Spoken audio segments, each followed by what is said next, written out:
Hello everyone, welcome to APJ Abdul Kalam education centre. 2026-এর স্টার্টিংয়েই আমরা বলেছিলাম যে এটা ওয়ার অফ পিস হতে চলেছে, কিন্তু তার দুদিন পরেই দেখা গেল যে ইউএসএ কিন্তু ভেনেজুয়েলার প্রেসিডেন্টকে অ্যাটাক করেছে এবং তুলে নিয়ে চলে গেছে মাদুরোকে, তাই না? এবং সেটা নিয়েও আমরা একটা ডিটেলস ভিডিও কিন্তু অলরেডি আপলোড করেছি। কিছুদিন আগেই আমরা দেখলাম যে আফগানিস্তান এবং পাকিস্তানের মধ্যে যুদ্ধ শুরু হয়েছে। গতকাল থেকেই ইরান ভার্সেস ইসরায়েল এবং ইউএসএ যুদ্ধ শুরু হয়ে গেছে।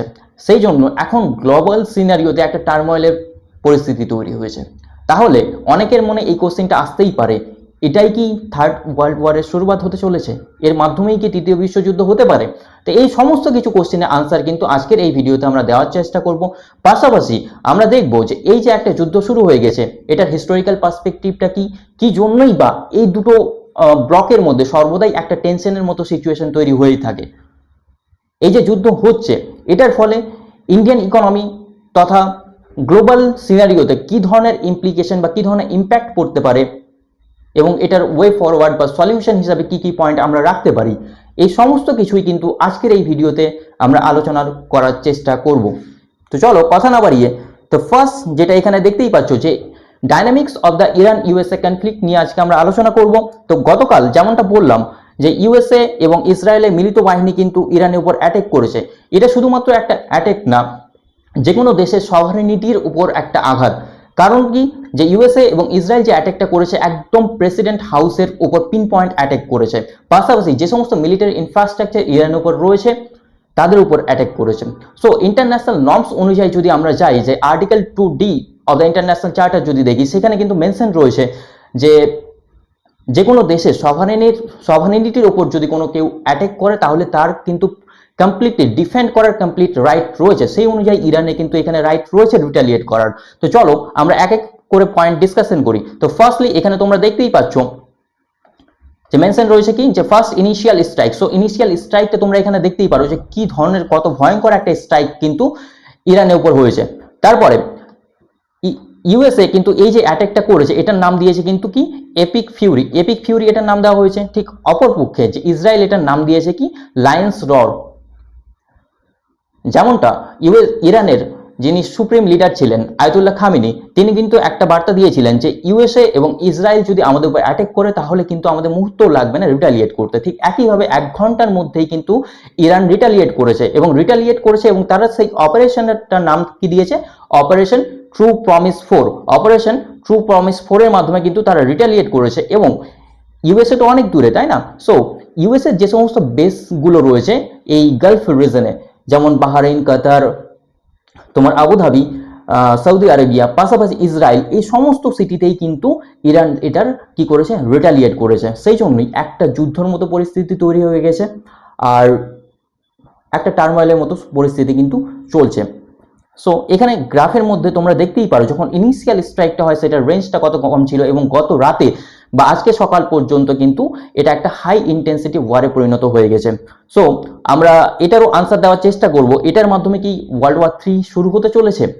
সো লাস্ট পর্যন্ত ভিডিওটা দেখো, তাহলেই কিন্তু আনসারটা তোমরা পাবে। এখানে দেখো একটা আমাদের যে মিডল ইস্ট তার একটা ম্যাপ কিন্তু এখানে রয়েছে। মিডল ইস্টের ম্যাপের মাধ্যমে তোমরা যদি ম্যাপটা ভালো মতো দেখো তাহলেই কিন্তু পার্সপেক্টিভগুলো বুঝতে পারবে যে কি জন্যই যুদ্ধ চলছে। আর ম্যাপের মাধ্যমেই কিন্তু বোঝাতে সুবিধা হবে যে হিস্টোরিক্যাল ব্যাকগ্রাউন্ডগুলো কি কি এবং কি কি পার্সপেক্টিভে কার কি পার্সপেক্টিভ রয়েছে, ইউএস এর কি পার্সপেক্টিভ রয়েছে, ইরানের কি কি পার্সপেক্টিভ রয়েছে, দুপক্ষকেই আমরা কিন্তু ক্লিয়ারলি বোঝার চেষ্টা করব। সো এখানে আমাদের কি রয়েছে, ইরান রয়েছে। আমি জাস্ট একটা ম্যাপ পয়েন্টিং করে দিই। আর এখানে রয়েছে ইসরায়েল, ঠিক আছে? এই যে পার্টটুকু এখানে কি রয়েছে, ইসরায়েল। এটা সৌদি আরবিয়া, এই যে ছোট্ট একটা দেশ এটা হচ্ছে কুয়েত, ঠিক আছে? এখানে একটা ছোট্ট দেশ রয়েছে বাহরাইন, এখানে কাতার রয়েছে, এটা হচ্ছে ইউএই, ইউনাইটেড আরব এমিরেটস। আর বাকি পার্টটুকু কিন্তু ওমান কিন্তু এই দুটো ব্লকের মধ্যে কখনো কনফ্লিক্টে কিন্তু জড়ায় না। ওমানকে অ্যাজ এ মিডিয়েটার হিসাবে সবসময় কিন্তু দেখা হয়। এখানে একটা দেশ রয়েছে ইয়েমেন, ঠিক আছে? আর ইয়েমেনে একটা রেবেল গ্রুপ রয়েছে তার নাম হুতি। আর এখানে ঠিক একইভাবে এখানে একটা রেবেল গ্রুপ রয়েছে যার নাম গাজাতে রয়েছে, সেটা হচ্ছে হামাস। আর উপরে একটা লেবাননের গ্রুপ রয়েছে সেটার নাম হচ্ছে হিজবুল্লাহ। সো 3H গ্রুপ কিন্তু মাথায় রাখবো, এই তিনটে গ্রুপ কিন্তু হচ্ছে ইরানের প্রক্সি, ঠিক আছে? সো ইরানের সাথে এই তিনটে গ্রুপের কিন্তু টাইস ভালো রয়েছে। চলো এবার গ্লোবাল ম্যাপটা আমরা দেখে নিই একটা বড় ম্যাপের মাধ্যমে বোঝার চেষ্টা করি। সো এখানে আমাদের ইন্ডিয়া রয়েছে, ইন্ডিয়ার পার্সপেক্টিভে এটা কিন্তু ওয়েস্ট, তাই না? আর এই পুরো রিজনটাকে কিন্তু মিডিল ওয়েস্ট বা মিডিল ইস্ট বলা হয়, ঠিক আছে? এবার দেখি আমরা যে ইসরায়েলের পার্সপেক্টিভটা কি। ইসরায়েল সর্বদাই ইরানকে অ্যাজ এ থ্রেট হিসাবে দেখে কেন? সো আমরা জানি যে 1948 সালে ফার্স্ট ইসরায়েলের কিন্তু স্থাপনা হয়। প্রিভিয়াসলি এখানে কিন্তু একটা জেরুজালেম বলে দেশ ছিল, তাই না? সো জেরুজালেমে অবসান হয়, ধীরে ধীরে সেটা আয়তন কমতে থাকে এবং দখল নিতে থাকে কে? ইসরায়েল। 1948 সালে ফার্স্টলি ইউএসএ কিন্তু এটার রাষ্ট্র যে অ্যাজ এ নেশন সেটা স্বীকারোক্তি করে, এবং ইরান কিন্তু ইসরায়েলকে কি দেখে? যে ইউএসএ ছোট ভাই, ঠিক আছে? ইউএসএরই অ্যাজ এ পার্ট হিসাবে কিন্তু এখানে ইসরায়েলকে ইরান দেখে। এবং ইসরায়েল কি করে সর্বদাই? এই যে জেরুজালেম তার উপর অ্যাটাক করে, পাশাপাশি গাজার যে সমস্ত জেনোসাইড হলো, তাই না? সবকিছুই কিন্তু আমরা দেখেছি যে ইসরায়েলের মাধ্যমে কিন্তু হয়েছে। আর ইসরায়েল সর্বদাই কিন্তু অ্যান্টি আরবস, মানে আরব বা অ্যান্টি মুসলিম তোমরা বলতে পারো, যে মুসলিমদের উপরে, বা যদিও এটা অ্যাজ এ রিলিজিয়ান দেখাটা আমাদের ঠিক হবে না, কিন্তু মুসলিম যে সমস্ত নেশনগুলো রয়েছে তার সঙ্গে এর মধ্যে কনফ্লিক্টে সর্বদাই কিন্তু লেগেই থাকে। আর এটাকেই অ্যাজ এ মুসলিম ইন্টারেস্ট হিসেবে কে প্রোটেক্ট করে? ইরান। ইরান কি করে? যে মুসলিমদের ওপর অ্যাটাক হচ্ছে, সেই জন্য এটা সেফগার্ড করার রাইট শুধুমাত্র ইরানের রয়েছে, এবং ইরানই এটা সেফগার্ড করবে। কিভাবে? ইরান ডাইরেক্ট কনফ্লিক্টের মাধ্যমে মাঝে মাঝে জড়ায়। পাশাপাশি আমরা দেখেছি যে 3H বললাম, যে লেবাননে কি রয়েছে? হিজবুল্লাহ রয়েছে, পাশাপাশি গাজা স্ট্রিপে রয়েছে হামাস, এবং এখানে রয়েছে হিউতি। এই তিনটে যে রেবেল গ্রুপ, তার মাধ্যমে অহরহই কিন্তু ইসরায়েলের উপর কি করার চেষ্টা করা হয়? অ্যাটাক করার চেষ্টা করা হয়। আর সেই জন্যই কিন্তু ইসরায়েল কি করে? ইসরায়েল পাল্টা রিটালিয়েট করে ইরানের উপর, আর ইরানকে অ্যাজ এ থ্রেট হিসাবে কিন্তু ইসরায়েল দেখে। পাশাপাশি এখানে ইউএসএ যেহেতু অ্যালাই হচ্ছে ইসরায়েল, সেই জন্য ইউএসএ কিন্তু ইসরায়েলকে প্রোটেক্ট করার জন্য ইরানকে কিন্তু অ্যাটাক করে। এই তো গেল আমাদের হিস্টোরিক্যাল পার্সপেক্টিভ। এটা তো দেখলাম আমরা যে এখানে ইসরায়েল এবং ইরানের মধ্যে কনফ্লিক্টটা কেন, কিন্তু পাশাপাশি এই যে রিজনগুলো রয়েছে, এখানে দেশগুলো রয়েছে, তাহলে এই যে কুয়েত রয়েছে, বাহরাইন রয়েছে, কাতার রয়েছে, এরা যুদ্ধতে জড়ালো কেন, এবং এদের উপর অ্যাটাক করা হলো কেন ইরানের দ্বারা, তাই না? এটা তো মনে কোশ্চেন আসতেই পারে। সো এই যে এখানে সৌদি আরবিয়া রয়েছে, সো যারা ইসলাম সম্পর্কে জানো, যে ইসলামের মধ্যে কিন্তু দুটো সেক্ট রয়েছে, মেজর দুটো সেক্ট রয়েছে। একটা হচ্ছে শিয়া এবং অপরটা হলো সুন্নি। যেমন আমরা দেখব যে সৌদি আরবিয়া কিন্তু শিয়া সেক্ট রয়েছে, সৌদি আরবিয়া সুন্নি রয়েছে, ঠিক আছে? আমি লিখে দিই এখানে সুন্নি রয়েছে, আর ইরানে কিন্তু শিয়া রয়েছে। সেই জন্য এটার একটা সেক্টেরিয়ান কনফ্লিক্ট দুটোর মধ্যে লেগে থাকে। পাশাপাশি এই যে কুয়েত বললাম, বাহরাইন বললাম, কাতার বললাম, ইউএই, এদের সব জায়গায় কিন্তু এরা কার অ্যালাই? ইউএস এর অ্যালাই। এবং এখানে সব জায়গায় কিন্তু এদের কি রয়েছে? ইউএস এর মিলিটারি বেস রয়েছে। সেই জন্যই ইরান কিন্তু এই মিলিটারি বেস অফ ইউএসএ তে অ্যাটাক করেছে। এই ছিল মেন একটা হিস্টোরিক্যাল পার্সপেক্টিভ, যে দুটোর মধ্যে সর্বদাই কেন কনফ্লিক্ট লেগে থাকে। এবার আমরা বোঝার চেষ্টা করব যে মেন রিজনটা কি, ইউএসএ কেন ইরানের উপর অ্যাটাক করতে চাইছে, এবং ইসরায়েল কেন ইরানের উপর অ্যাটাক করতে চাইছে। এবার মেন রিজন যেটা হলো, সেটা হলো কি, যে এখন বর্তমানে ইরান কি করছে? একটা নিউক্লিয়ার প্রোগ্রাম চালাচ্ছে। তার মাধ্যমে কি করার চেষ্টা করছে? ইরান একটা নিউক্লিয়ার বোমা তৈরি করার চেষ্টা করছে। নিউক্লিয়ার বোমা যদি তৈরি করে নেয়, তাহলে কি হবে? আমরা দেখেছি যে আমাদের নিউক্লিয়ার নেশন রয়েছে কি? ইন্ডিয়া, পাশাপাশি আমাদের পাকিস্তান রয়েছে, চায়না রয়েছে, এরকম। আর P5 যে সমস্ত নেশনগুলো রয়েছে তাদের কাছেও কিন্তু নিউক্লিয়ার রয়েছে। P5 নেশন ছাড়া যে সমস্ত নেশনের কাছে নিউক্লিয়ার ওয়েপন্স রয়েছে, তার মধ্যে একটা দেশ হলো নর্থ কোরিয়া, এবং আরেকটা দেশ হলো কি? P5 ছাড়া নর্থ কোরিয়া, আমাদের পাকিস্তান, ইন্ডিয়া, এবং রয়েছে ইসরায়েলের কাছে। যদিও ইসরায়েল এটার কিন্তু অফিসিয়াল ক্লারিফাই করেনি যে তাদের কাছে নিউক্লিয়ার ওয়েপন্স রয়েছে। ইরান যদি নিউক্লিয়ার ওয়েপন তৈরি করে, তাহলে কিন্তু একটা নিউক্লিয়ার ডেড ট্রেন্স তৈরি হয়ে যাবে, তাই না? কারণ আমরা জানি যে দুটো নিউক্লিয়ার নেশনের মধ্যে কখনোই ওয়ার্ল্ড চাইবে না যে যুদ্ধ হোক, কারণ নিউক্লিয়ার ওয়ার শুরু হয়ে গেলে কিন্তু একটা পুরো ওয়ার্ল্ডই, যে মানব সভ্যতা, সেটাই কিন্তু শেষ হয়ে যাবে, তাই না? সেই জন্যই ইরান বর্তমানে 60% এনরিচ ইউরেনিয়াম করে নিয়েছে, 60%। আর এই এনরিচ ইউরেনিয়ামের পরিমাণ যদি 90% হয়ে যায়, তাহলেই কিন্তু তার মাধ্যমে 90% বা তার প্লাস হয়ে গেলে কিন্তু তার মাধ্যমে একটা নিউক্লিয়ার ওয়েপন তৈরি করা যেতে পারে। এটার পরিমাণ 60% বা তার কিছুটা বেশি কিন্তু হয়ে গেছে। সেই জন্যই এটা একটা কনসার্ন ইসরায়েলের কাছে। কারণ যদি একবার ইরান নিউক্লিয়ার বোমা তৈরি করে নেয়, তাহলে কিন্তু পুরো রিজনেই একটা ইনসিকিউরিটি তৈরি হতে পারে। ইরান কি করতে পারে?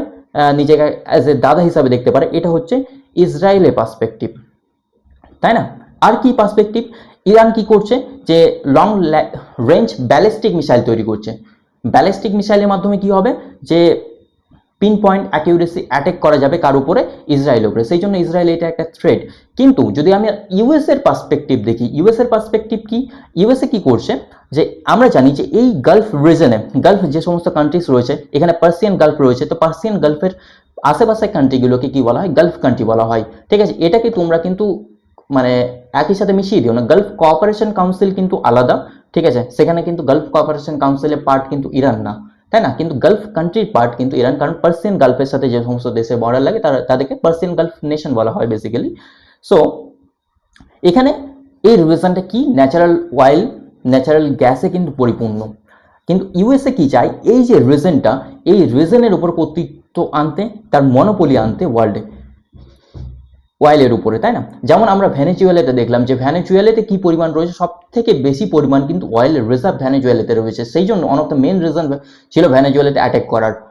ঠিক একইভাবে এখানেও কিন্তু সেম সিনারিও, ইরানের পাশে, ইরানের কাছে কিন্তু ওয়ার্ল্ডের 3rd number of natural oil রয়েছে এবং 2nd নাম্বারে ন্যাচারাল গ্যাস রিজার্ভ রয়েছে। এই সমস্ত কিছুতেই কিন্তু ইউএসএ কি চায়, কর্তৃত্ব স্থাপন করতে এবং এক্সপ্লয়েট করতে।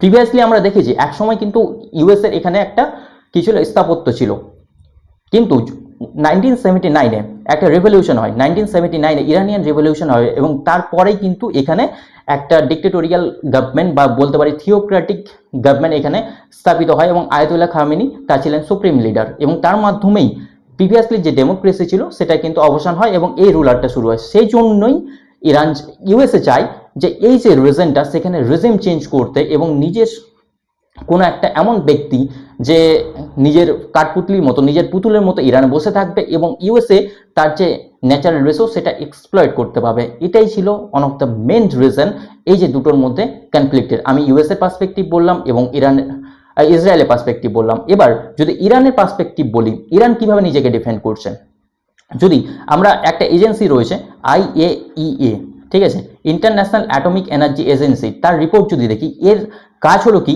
যে সমস্ত দেশে যে সমস্ত সিভিল এবং মিলিটারি সিভিল নিউক্লিয়ার রিঅ্যাক্টরগুলো রয়েছে তাদেরকে অ্যানালাইজ করে যে সিভিল নিউক্লিয়ার থেকে কোনো রকম এমন দেশ না থাকে যে সিভিল থেকে তারা কি করছে, মিলিটারিতে কনভার্ট হয়ে যাচ্ছে, এবং সিভিল যে নিউক্লিয়ার পাওয়ার প্রোগ্রাম সেটাতে কনভার্ট করে তারা যদি মিলিটারি উইপেন তৈরি করে নেয় তাহলে তো ডিভাস্টেটিং হয়ে যাবে, তাই না, তাদের কাছে নিউক্লিয়ার ওয়েপেন চলে আসবে।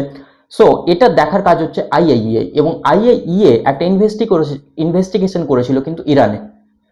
ইনভেস্টিগেশন রিপোর্টে সেটা তারা পায় যে ইরানের যে নিউক্লিয়ার পাওয়ার প্রোগ্রাম রয়েছে সেটা পুরোটাই কিন্তু সিভিল প্রোগ্রাম রয়েছে, এখানে কোনো রকম কিন্তু মিলিটারি পার্সপেক্টিভ নেই। ঠিক আছে, ওভারঅল বাকি পার্সপেক্টিভ যা তোমরা নিউজে হয়তো শুনে আসছো। এবার এটা ছিল মেন ব্যাকগ্রাউন্ড। আশা করি বুঝতে পারলে যে মেন যে কনফ্লিক্টটা হচ্ছে কেন, এটাই ছিল মেন রিজন। এবার চলো পাশাপাশি এটা ইম্প্যাক্টটা কি পড়তে পারে আমাদের কনফ্লিক্টে। অলরেডি আমি বললাম যে হোয়াই বিহাইন্ড দ্য কনফ্লিক্টের মেন রিজনটা কি, বললাম যে halting the nuclear development facilities আর ব্যালিস্টিক মিসাইল প্রোগ্রাম, অলরেডি বললাম। এবার এই যে একটা রিজন বললাম, এর পাশাপাশি কিন্তু আরেকটা রিজন রয়েছে, একটা কনস্পিরেসি থিওরি তোমরা বলতেই পারো এটা, বা এটা যদিও টোটালি প্রুভেন না। আমরা সর্বদাই দেখেছি যে কোনো জায়গায় যখন একটা যুদ্ধ হবে বা দুটো দেশের মধ্যে যদি যুদ্ধ শুরু হয়, সর্বদাই অনেক কাউকে বা অপোজিশন লিডারদেরকে আমরা বলতে শুনেছি যে নিশ্চয়ই হয়তো কোথাও একটা কি রয়েছে, ইলেকশন রয়েছে, বা ইলেকশনের মাহলেই কিন্তু সর্বদাই আমরা দেখেছি যে যুদ্ধের মতো পরিস্থিতি তৈরি হয়ে যায়। তাহলে এখন কোথায় ইলেকশন রয়েছে, তাই না, তোমাদের মনে প্রশ্ন এটা আসতে পারে। সো ইলেকশন আপাতত তো নেই, কিন্তু কি হয়েছে, যেমনটা আমরা দেখলাম যে একটা রিসেন্টলি ফাইল রিলিজ হয়েছে ইউএসএতে, সেই ফাইলটার নাম কি অ্যাপস্টেইন ফাইল, তাই না। সো অ্যাপস্টেইন ফাইলে কিন্তু ট্রাম্পের নাম চলে এসেছে, যিনি ইউএসএ প্রেসিডেন্ট। সো এমন হতেও পারে, আমি সিউরিটির সাথে বলছি না যে এটাই ওয়ান অফ দ্য রিজন, ঠিক আছে, এমনটা হতেও পারে যে অ্যাপস্টেইন ফাইলের যে ট্রাম্পের যে ছবি সেটাকে ধামাচাপা দেওয়ার জন্য এদিকে একটা কনফ্লিক্ট হচ্ছে। সেকেন্ডলি আমি বলতেই পারি, কিছুদিন আগে আমরা দেখছিলাম যে ট্রাম্প চাচা আমাদের কি করছেন, বিভিন্ন দেশের উপরে তথা ইন্ডিয়ার উপরে কিন্তু 100% 200% কিন্তু ট্যারিফ ইম্পোজ করে দিয়েছিল, কিন্তু এটা ইউএস এর ফেডারেল কোর্ট কিন্তু এটাকে নাল অ্যান্ড ভয়েড করে দিয়েছে যে ট্রাম্পের অর্থাৎ ইউএস এর প্রেসিডেন্টের এটা কোনো পাওয়ার নেই যে কোনো দেশের উপরে কত পরিমাণ মানে রিটালিয়েট ওয়েতে এত বেশি পরিমাণ একটা ট্যারিফ ইম্পোজ করার পাওয়ার কিন্তু প্রেসিডেন্টের নেই। এটা কার রয়েছে, ইউএসএ কংগ্রেস অর্থাৎ ইউএসএ পার্লামেন্টের রয়েছে। সেই জন্যই এটাকে কিন্তু নাল অ্যান্ড ভয়েড করে দিয়েছিল বলেই ইউএস এর প্রেসিডেন্ট কিন্তু একটা ব্যাক এন্ডে চলে এসেছেন, তাই না। এটা একটা রিজন। তার পাশাপাশি সামনেই কিন্তু ইউএস এর যে কংগ্রেস সেটাতে কিন্তু ইলেকশন রয়েছে, অর্থাৎ ইউএস এর পার্লামেন্টের কিন্তু ইলেকশন রয়েছে, এবং আগামী বছরেই কিন্তু ইসরায়েলেও ইলেকশন রয়েছে। সো আমি বলছি না যে এটা সিওরিটি, বাট এটা ওয়ান অফ দ্য রিজন হতেও পারে, ঠিক আছে। সো আমি বললাম যে রিজনগুলো মেন কি কি। এবার আমরা দেখে নিই যে এটার ইমপ্লিকেশন কি হতে পারে। এত একটা ভয়ানক যুদ্ধ চলছে, এই যুদ্ধের পরিস্থিতি হিসাবে কি হতে পারে। সো যেমনটা দেখলাম যে ক্রুড অয়েল প্রাইস কিন্তু কি করতে পারে, হাইক করতে পারে না, অলরেডি হাইক করেই গেছে। কারণ যখনই এই ধরনের গ্লোবাল সিনারিও তৈরি হবে, টার্মোইলের মতো সিচুয়েশন তৈরি হবে, যুদ্ধ হবে, তখন কিন্তু ক্রুড অয়েলের প্রাইস হাইক হবে। কেন হাইক হয়েছে ক্রুড অয়েলের প্রাইস, সেটা আমরা আরেকবার বোঝার চেষ্টা করি। এখানে রয়েছে পার্সিয়ান গালফ, সবগুলোই বললাম যে এগুলো হচ্ছে অয়েল রিচ রিজন, তাই না। এবং এখানে একটা চোক পয়েন্ট রয়েছে, সেটার নাম হচ্ছে স্টেট অফ হরমুজ, ঠিক আছে, স্টেট অফ হরমুজ। এর মাধ্যমে কিন্তু ওয়ার্ল্ডের 20% কিন্তু 20% প্লাস কিন্তু কি হয়, অয়েল এক্সপোর্ট হয় এই রিজনে। আর এটার কিন্তু উইথটা যদি বলি, সেটা হচ্ছে সব থেকে কম যেটা রয়েছে, সেটা হচ্ছে কত, 3 to 4 কিলোমিটার। এটা কার আন্ডারে রয়েছে, ইরানের আন্ডারে রয়েছে, এবং ইরান কি করেছে, এটাকে ব্লকেট করে দিয়েছে। সেই জন্য এই রিজন থেকে কিন্তু কি হতে পারছে না, আর অয়েল এক্সপোর্ট হতে পারছে না। সেই জন্যই আমরা দেখেছি যে অয়েল প্রাইস হাইক কত করছে, 95% পর্যন্ত অয়েল প্রাইস কিন্তু হাইক হয়ে গেছে। আমরা লাস্টলি কিছুদিন আগেই যখন দেখলাম যে একটা গ্লোবাল টার্মোইল চলছিল, যে একদিকে 2-3 বছর আগেই, যদিও এখনো চলছে ইউক্রেন আর রাশিয়ার ওয়ার, পাশাপাশি ইউএসএ এবং ভেনেজুয়েলাতে যে অ্যাটাকটা করেছিল, তারপরেই আমরা দেখেছিলাম যে গোল্ড প্রাইস কিন্তু অনেকটা হাইক হয়ে গেছে, তাই না।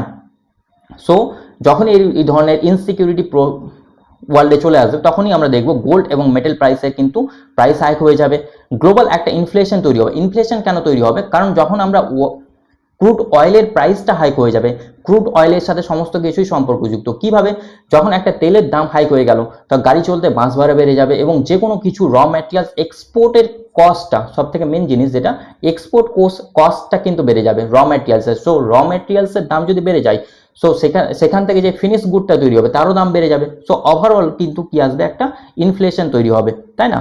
সো ম্যারিটাইম ট্রেড লস হয়ে যাবে। এই পুরো রিজনেই যখন যুদ্ধ চলছে, আমরা জানি যে এটা হচ্ছে one of the main trading route, তাই না, ইন্ডিয়া থেকে এবং এই পার্ট থেকে, ইস্টার্ন যে আমাদের এশিয়া থেকে, এই যে গালফ অফ এডেন থেকে এখানে জিবতি প্রণালী দিয়ে, এখানে রেড সির মাধ্যমে, এখানে সুয়েজ ক্যানেল দিয়ে কিন্তু ইউরোপের সাথে ট্রেড হয়। সো এর পুরো রিজনটাই যখন একটা ওয়ারের মধ্যে রয়েছে, গ্লোবাল যে সমস্ত ট্রেডিং এক্সপোর্টিং যে কোম্পানিগুলো রয়েছে, তারা কি করছে, এই যে ট্রেড রুটটা, এটা কিন্তু অ্যাভয়েড করছে। সেই জন্যই লার্জার যে ট্রেড রুট আফ্রিকান নিচ দিয়ে যদি কেপ অফ গুড হবের মাধ্যমে যদি এক্সপোর্ট করা হয়, সেটা হচ্ছে কি একটা লং রুট। সো লং রুটের মাধ্যমে যখন এক্সপোর্ট হবে, তাহলে সেটার কস্টটাও বেড়ে যাবে। সেই জন্যই কিন্তু আরেকটা কি হচ্ছে, গ্লোবাল ইনফ্লেশন আমরা দেখতে পাচ্ছি। এই সমস্ত কিছুই কিন্তু আসছে। পাশাপাশি আমরা দেখেছি গতকাল থেকেই এই রিজনে সমস্ত রকম যে সমস্ত ফ্লাইটগুলো রয়েছে, ফ্লাইট কিন্তু সবগুলোই ক্যান্সেল করে দেওয়া হয়েছে। সো ফ্লাইট ক্যান্সেল হলে কি হবে, প্যাসেঞ্জাররা হয়রানি হবে, এবং ফ্লাইটের মাধ্যমে যে সমস্ত এক্সপোর্ট হয় সেটাও কিন্তু ডিলে হয়ে যাবে। এই সমস্ত কিছুই কিন্তু আমরা দেখছি। এবার যদি বলি, সব কিছুতে আমরা দেখার চেষ্টা করলাম, এবং লাস্টলি এটা যদিও গতকাল রাতে কনফার্ম হয়নি, কিন্তু আজকে সকালেই ইরানিয়ান যে নিউজ মিডিয়া ন্যাশনাল নিউজ, সেটা কিন্তু কনফার্ম করেছে যে এই অ্যাটাকের মাধ্যমে কিন্তু যে আয়াতুল্লাহ খামেনি, যে ইরানের যিনি সুপ্রিম লিডার, তার কিন্তু মৃত্যু হয়েছে। সো এবার দেখার বিষয় হলো, যেমনটা তোমাদেরকে বলছিলাম যে এটা কি থার্ড ওয়ার্ল্ডে পরিণত হবেন না, সেটা হচ্ছে এবার দেখার বিষয়। কারণ আইআরজিএ অর্থাৎ ইরানিয়ান রেভলিউশনারি যে গার্ড রয়েছে, তারা কিন্তু বলেছে যে এর প্রতিশোধ তারা নেবেই।